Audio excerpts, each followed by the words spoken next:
In 2012 we were looking for opportunities to celebrate the United Nations International Year and looking at ways in which we could tell the story of cooperatives in a different way.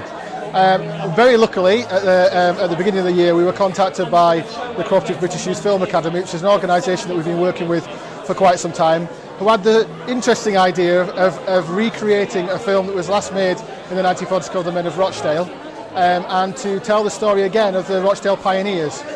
We thought it was a fantastic story, obviously, that we thought should be told again, and we, from the Cooperative Group's perspective, decided that we would support it to create the film that we're going to see tonight.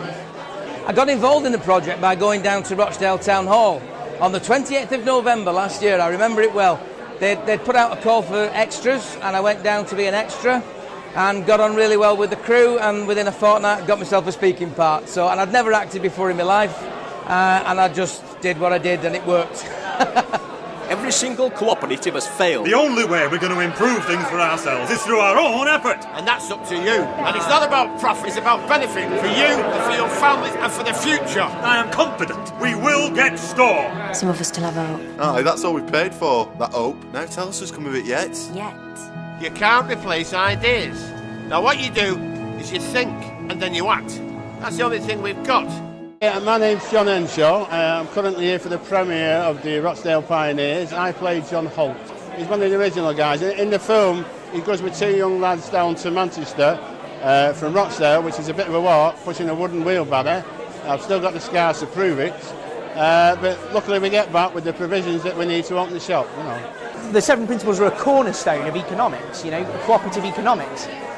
But what we wanted to do was say, well, yeah, but who are the people behind this movement? It's all very well and good for us to say there's 1.4 million cooperatives across the world with 1 billion members that affects the livelihoods of 3 billion people.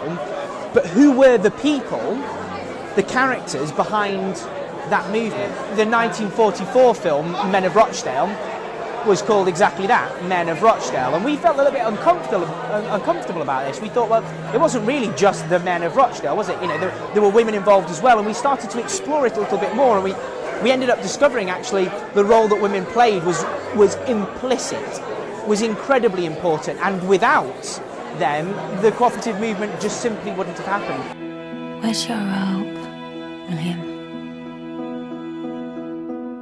Especially now in this double-dip recession, what we've got all over the world, we can see what was happening in them days when they was really up against it, these guys. They was being, if you like, exploited by people who were selling them shoddy goods, charging over the top for it because they had a monopoly, and people turned around and said, no, hang on a minute, we're not having this. You know, so they got off the backside and they did something about it. I think when we're in the cooperative movement, you forget the origin story. It becomes about those guys in the black and white photograph of the original pioneers. But when you actually think about the story, it's an incredible story to tell.